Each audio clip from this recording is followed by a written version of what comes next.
Fams, you want to see who the real Russian asset is? Let's show them. Come on. You got to compare these. Here's Hillary. Speaking with Putin. Here's Tulsi. Who's the real Russian asset? Who's the real Russian asset? Listen, when you're inside the echo chamber and you know these things and you look at foreign policy, you'll know right away that Bill Clinton did a speech for the Kremlin Bank and got paid for it big time. And also in exchange, Hillary Clinton was then able to give a lot of uranium to Russia. They have a lot more connections in business. Donald Trump tried to do business in Russia and he failed. They wouldn't let him in there. Meanwhile, Tulsi Gabbard was fighting a war pushed by a warmonger, and then of course the proxy wars that have since been there because of Hillary Clinton. These wars that her and her husband and all of these neoliberals started. This is why it's so personal to her, and this is what we're going to see in a few minutes. So why is everybody going after Tulsi Gabbard, right? Why are they going after her?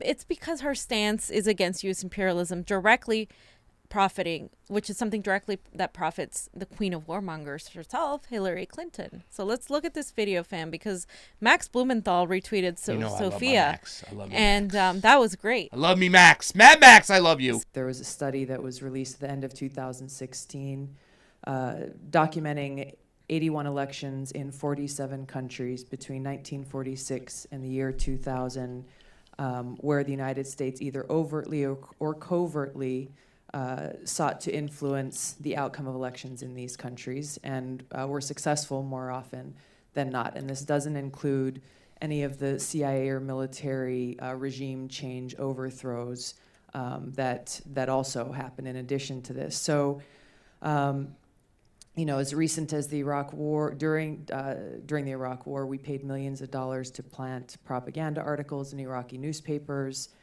sought to influence Russia's elections in 1996. I say all this is to raise the question about if someone turns on cable news today and to hear a lot of the conversations here, one would think that Russia's actions in 2016, this is the first time this has ever happened. Right. So she's literally going after the hypocrisy of the United States, the regime change wars, the imperialism. She's saying things that I haven't really heard very many people say at all.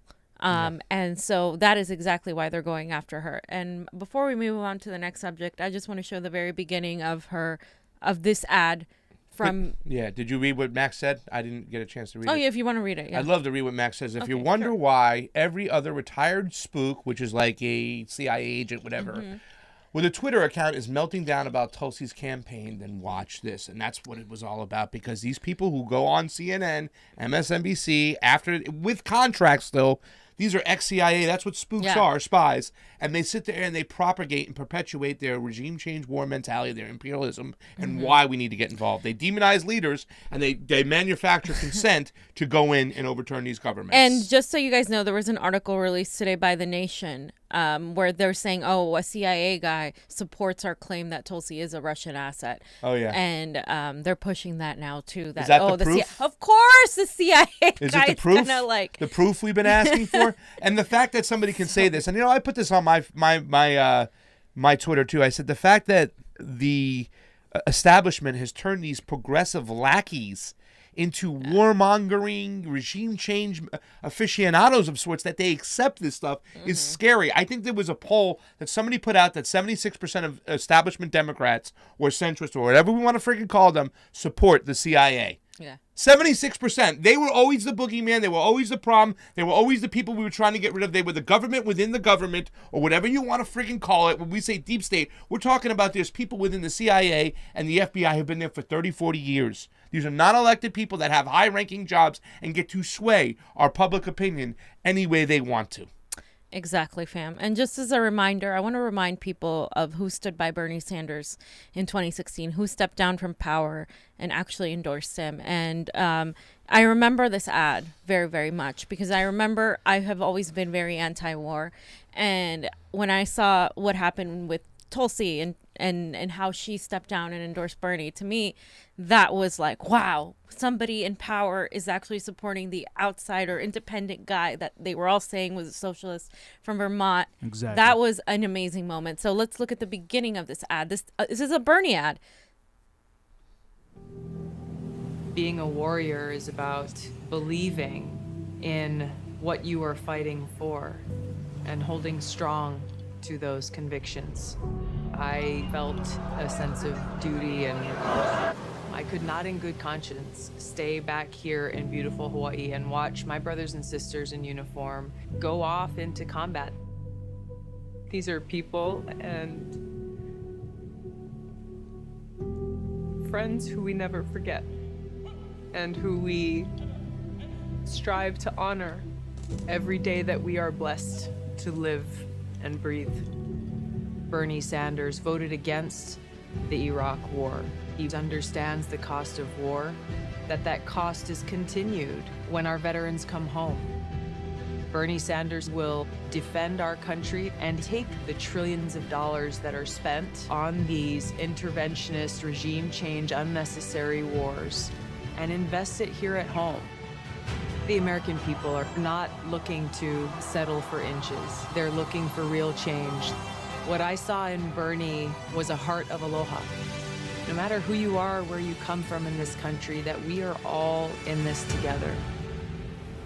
My name is Tulsi Gabbard, and I support Bernie Sanders to be our next president and commander-in-chief.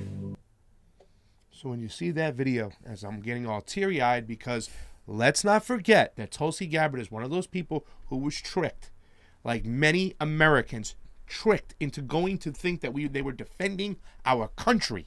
Right. And then when we found out and you look down the rabbit hole and you found out what happened, it was just more about our imperialism, fam. It's more about doing what we normally do with all these countries, which are regime change wars. And I was a child, obviously, when we went into Iraq, but I lived in a very Republican heavy state of Missouri, and everybody was like, kill the Muslims, we need to go to war. Everybody, even the kids were very much pro war. It was all around you. I mean, who are you to go against that? Especially being young as she was too. And this ad though still speaks to me, and I feel that I wish that the sentiment of regime change war and of every unity and talking to all of them, I wish that was still heavily propped by the Bernie Sanders campaign. You do see the difference now with the it's still all about unity and everybody coming together, but not in the same vein. And I think what's missing is that Tulsi voice where it's like, okay, we need to focus our foreign policy. Even people who love Bernie say, the foreign policy now isn't what it was. And that's my criticism of Bernie. I love Bernie for a lot of things domestic wise. He's great. But my criticism of him is his foreign policy. And that ad, to me, is what I wish something like that would happen now. And, of course, Tulsi is running her own campaign. And in her own vein, she is great at what she does, especially focusing on the military-industrial complex. But I think combine those two forces, when I saw that, I'm like, that is probably an amazing ad. And a lot of people criticize Tulsi for not showing emotion. She can. And she's an introvert. When you're an introvert, you feel it inside. It's very hard for certain people to be very open and vulnerable in public, especially a public official. And I think that ad completely destroys any notion that she's a robot and has no emotion.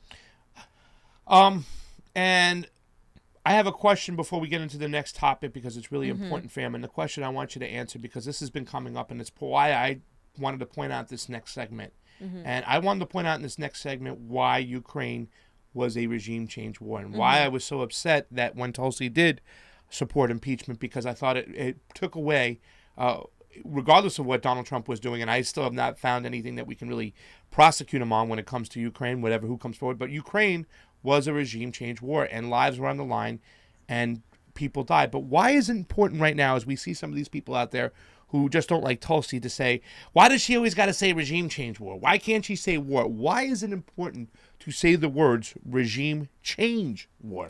Because if you just say war, it's just, you're talking about war, and a lot of people don't consider regime change wars war. It's a proxy wars. It's these regime change wars that are led with sanctions and us going into a government and involving ourselves and ousting that president or that leader, and changing their whole economy and creating civil unrest is a type of war. A lot of Americans don't consider that a war because it's not something like a World War II.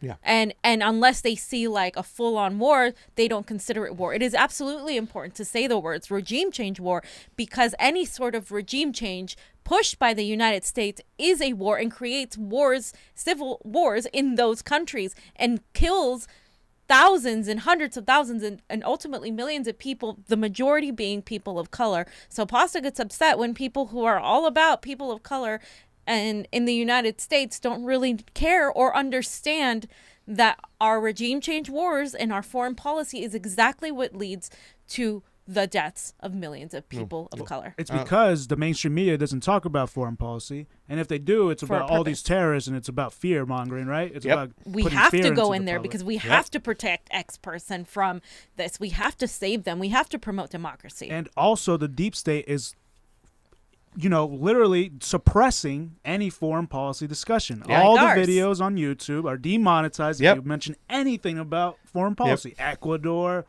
Remember China? Remember Hong Kong? China. Remember Hong Kong when we said, and then we signed that day, we put YouTube shut down 200 channels reporting what was really going on with Hong Kong. And the whole time we're saying, there's a sense of organicness that's coming from there. But for the most part, these are paid protesters. These are funded by the NED, which is the National Endowment for Democracy, which is anything but what its title. It's not. There's no endowment for democracy. It's for the National Endowment for Regime Change is what it should be called. And all these NGOs which pump money into these protests because they're a geopolitical ally, or the deep state wants to create more of an enemy and then want to send battleships to the China Sea. So they prop up and they perpetuate these regime change to do so and get a free pass on doing anything. I'm going to read a super chat really quick from our man David LH. Thank you so much for your super chat contribution, and it's always appreciated on the couch. Hey there. You're so corny. Has there I ever can't. been a political party as broken as the Democratic Party is now? Not that I've seen. I don't think Even the so. Whig Party, I don't think, was ever under the thumb of one political dynasty like the Dems are under the Clintons. That's swear, right? You know what, Dave LH? Is that Dave LH? Yep. Such a great, interesting point to bring up. And let me just say some hi to some people before we move on to the thing, because since we're talking about regime change, I want to remind you out there, because you might not have been on the ball.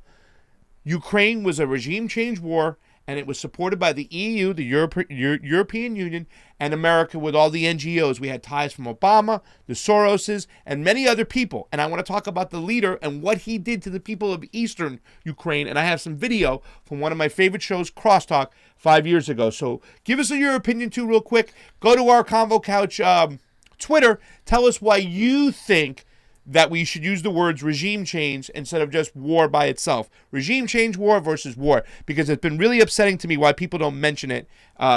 Regime change wars lead to huge world wars. Exactly. So nip World it in War the bud. One. Nip it in the bud. Exactly. That we're going to talk about that tomorrow Him with and Nico Nico are gonna talk, House. yeah. If you want to join on in, you want to jump on that too, you should do that. But we're going to talk about it tomorrow at 1, and then we're going to have a regular show at 2.